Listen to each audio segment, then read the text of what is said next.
వీళ్ళంతా కూడా నిజంగా మీరు అన్నట్టుగా పాలకుల్లోని చిత్తశుద్ధి లేనప్పుడు ప్రజలు మాత్రం ఏం చేస్తారన్న? దీన్ని ఏ విధంగా కంట్రోల్ చేయాలి అసలు? కానీ నిజంగానే ఇప్పుడు మొన్న తిరగబడ్డట్టుగానే ప్రతి ఒక్కరు తిరగబడితే కానీ చైతన్యం రాదనిపిస్తుంది. ఎందుకంటే ఇప్పుడు సరే నీ దగ్గర అధికారం ఉంది, వాళ్ళు తిరగబడ్డారు కదా అని చెప్పి పోలీసులు అందరూ తీసుకుపోయి అందరిని కిడ్నాప్ చేయించారు. అక్కడ ఉన్న వాళ్ళందరినీ ఎవరైతే తిరగబడ్డారో వాళ్ళందరినీ కిడ్నాప్ చేయించి ఈ రోజు ఊరంతా నిర్మానుష్యంగా ఉండిపోయింది. మీరు గమనించే ఉంటారు నాకు తెలిసి.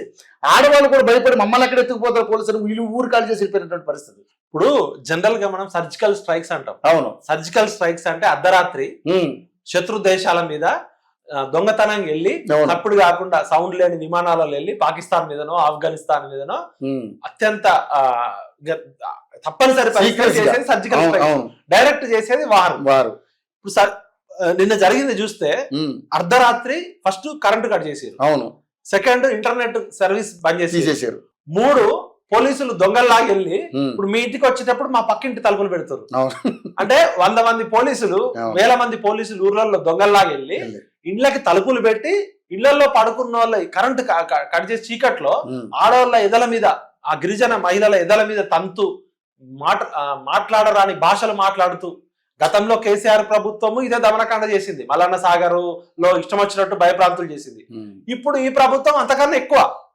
అక్కడేమో ఇరిగేషన్ ప్రాజెక్టు పేరుతో వాళ్ళకి తక్కువకే లాక్కున్నారు, కేసులు పెట్టారు, మేము అందరం పోయినాం, ధర్నాలు చేసినాం. మల్లన్న సాగర్ లో 365 రోజులు వాళ్ళు దీక్షలు చేసిరు, అయినా కూడా బలవంతంగా చేసిరు కొండపోచమ్మ సాగర్, మల్లన్న సాగర్. మరి రేవంత్ రెడ్డి గారు అప్పుడు ప్రతిపక్ష నాయకుడుగా వాళ్ళ బాధ చూసిండు కదా. రేవంత్ రెడ్డి గారిని సింపుల్ గా ఒక క్వశ్చన్ అడుగుదాం. మీరు కొడంగల్లో 4 గ్రామాలు ఎందుకు పెడుతున్నారు? అక్కడ గిరిజనులు, లంబాడీలు, నోరు లేనోళ్ళు, వాళ్ళ వెనకాల ఎటువంటి బ్యాక్గ్రౌండ్, కుల బలం లేదు, ఆర్థిక బలం లేదు, సామాజిక బలం లేదు, కాబట్టి పెడుతున్నారు. మరి మీ కొండారెడ్డిపల్లిలో ఫార్మా కంపెనీ పెట్టండి ఒకసారి. మీ సొంత ఊర్లో మీకు 100 ఎకరాలు 1000 ఎకరాలు, మీరు చాలా పెద్ద రెడ్డి దొరలు, భూస్వాములు, మీరు పోలీస్ పటేల్ కదా, మీ కొండారెడ్డిపల్లిలో పెట్టండి ఒకసారి. మీ చుట్టాలే తిరగబడతారు. మామూలుగా కాదు. ఎవరైనా అభివృద్ధి వల్ల మా భవిష్యత్తు, ఇప్పుడు మనం బతికేదంతా మన పిల్లల భవిష్యత్తు కోసమే కదా. రేపు మనం పుట్టబోయే పిల్లలు తాగే పాలు కూడా విషయం ఉంటదంటే, మనం తాగే గాలి కూడా విషయం ఉంటదంటే ఎవడో ఒప్పుకుంటాడా? బతికితే కదా ఇప్పుడు బతకడం కోసం, మెరుగైన జీవితం కోసం కదా. మీరు ఒక హాస్పిటల్ తీసుకొస్తా అంటే అడ్డుకున్నారంటే అనుకోవచ్చు, మీరు ఒక స్కూల్ తీసుకొస్తా అంటే అడ్డుకున్నారంటే అనుకోవచ్చు. అయినా ప్రభుత్వం పోరంబోకు భూములు ఉన్నాయి కదా. ప్రభుత్వం ఇప్పుడు మన నావీకి కావాలంటే సెంట్రల్ గవర్నమెంట్, ఫారెస్ట్ డిపార్ట్మెంట్ కలిసి ఫారెస్ట్ ఇచ్చారు కదా, హెర్బల్ ల్యాండ్స్. మీరు నిజంగా ఒక ఫ్యాక్టరీ వల్ల, ఒక ఇండస్ట్రీ వల్ల అభివృద్ధి జరుగుతుందంటే ఆ పేద ప్రజల నోరు లేని గిరిజనుల భూములకి కావాల్సి వచ్చిందా? బలిసిన రెడ్లు 100 ఎకరాల ఉన్నారు, బలిసిన అగ్రవర్ణాలు ఉన్నారు, పోరంబోకుల భూములు ఉంటాయి, అవి ముట్టుకోరు. అంటే కర్రను నోడితే బర్రె, నోరు నోడితే రాజ్యం. నోరు లేని వాళ్ళ మీద మీరు మాత్రం SLR తుపాకులు, AK-47లు, ఆక్టోస్, కోబ్రాలు, గ్రీన్, రకరకాల పోలీస్ ఫోర్స్ అంతా ఒక 100 మంది ఉన్న గ్రామం మీద 1000 మంది పోయి దాడి చేశారు. వాళ్ళు మాత్రం నాళ్ళు పట్టుకుంటే వామ్మో చంపడానికి వచ్చి రావచ్చు. భూమి కోసం, భుక్తి కోసం, విముక్తి కోసం 48లో తెలంగాణ రజాకారులను ఎదుర్కోవడానికి వీర తెలంగాణ సాయుధ పోరాటంలో లక్షల మంది రైతులు చచ్చిపోయారు. చాకలైలమ్మ, దొడ్డి కొమరయ్య, కొమరబ్బు చేసిన పోరాటం నేర. వాళ్ళు ఇంకా మంచోళ్ళు కాబట్టి రాళ్ళు పట్టుకున్నారు. మీరు వేరే ఊర్లలో, మా ఖమ్మం జిల్లాలోనో, లేకపోతే పక్కనున్న ఆంధ్రప్రదేశ్ లోనో, లేకపోతే అగ్రవర్ణాల భూములు గుంజుకోండి, వాళ్ళు గడ్డపార మీ గుండెల్లో గుంచుతారు. వాళ్ళు గిరిజనులు కాబట్టి రాళ్లతో కొట్టిరు. మీరు మీ కొండారెడ్డిపల్లిలో పోయి రెడ్ల భూములు తీసుకుంటారండి, లేకపోతే మా ఖమ్మం జిల్లాలో చౌదరీస్ భూములు తీసుకుంటానండి, లేకపోతే వెలమదొరల భూములు తీసుకుంటానండి. మొత్తం మిమ్మల్ని కాళోజీ నారాయణరావు ఏం చెప్పిండు?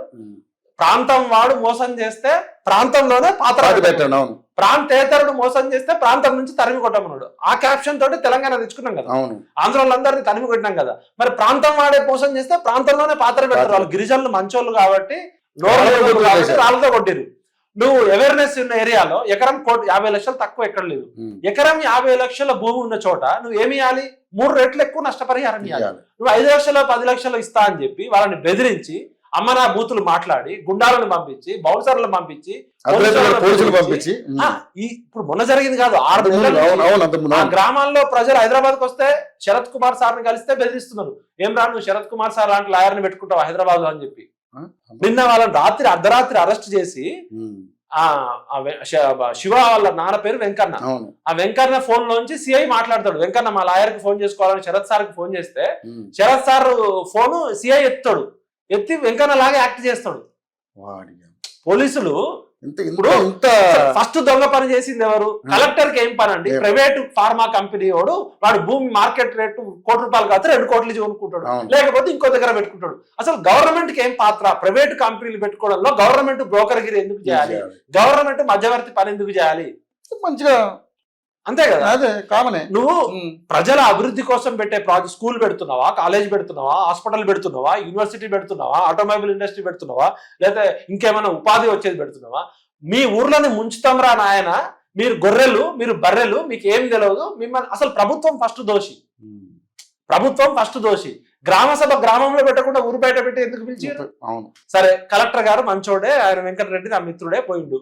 మరి పోలీస్ ఇంటెలిజెన్స్ ఏం చేసింది? అక్కడ 4 గ్రామాల ప్రజలు ఊర్లో తిరుపతి, అదే కలెక్టర్ కాబట్టి రాళ్ళు వేసిరు. తిరుపతి రెడ్డి పోతే, రేవంత్ రెడ్డి పోతే పరిస్థితి ఏంటి? మరి అలా కొడంగల్ ఎమ్మెల్యే కదా రేవంత్ రెడ్డి గారు, ఆ ఊర్లలో గన్మెన్ లేకుండా పొమ్మనండి ఒకసారి, పోగలుగుతాడా? అంటే నువ్వు చేసేది తప్పు పనే కదా. ఇప్పుడు ఎవరైనా మా ముఖ్యమంత్రి మా ఊరికి వస్తున్నా అంటే కొట్టడానికి సిద్ధపడారు కదా, మాకు వెల్కమ్ చేసి తీసుకోవాలనుకుంటారు. మరి ఎందుకు ఇలా ఎమ్మెల్యేలు, కాంగ్రెస్ ఎమ్మెల్యేలు కానీ, కాంగ్రెస్ మంత్రులు కానీ, రేవంత్ రెడ్డి మనుషులు, రేవంత్ రెడ్డి అన్న తిరుపతి రెడ్డి కానీ, రేవంత్ రెడ్డి గారు స్వయంగా ఈ సమస్య పరిష్కరించవచ్చు కదా. ఇదే లగచెర్లకి 6 నెలల క్రితం ఈ గ్రామస్తులు వచ్చినప్పుడు ఈయన దసరాకు వేయండు, దీపావళికి వేయండు, కొడంగల్ పోతుంది కదా. నీ సొంత నియోజకవర్గంలో ప్రజలనే నువ్వు చేయనోడివి, నువ్వు రాష్ట్రంలో ఏ విధంగా చేస్తావు? అంటే ఇప్పుడు ఆ ఊర్లో కలెక్టర్ ని దాడి చేస్తే తప్ప సమస్య మీడియా దృష్టికి రాదు. ఏ మెయిన్ స్ట్రీమ్ మీడియా పట్టించుకోదు 6 నెలల నుంచి వాళ్ళు గోస, ఏ టీవీ ఛానల్ పట్టించుకోదు, ఏ నాయకుడు పట్టించుకోదు.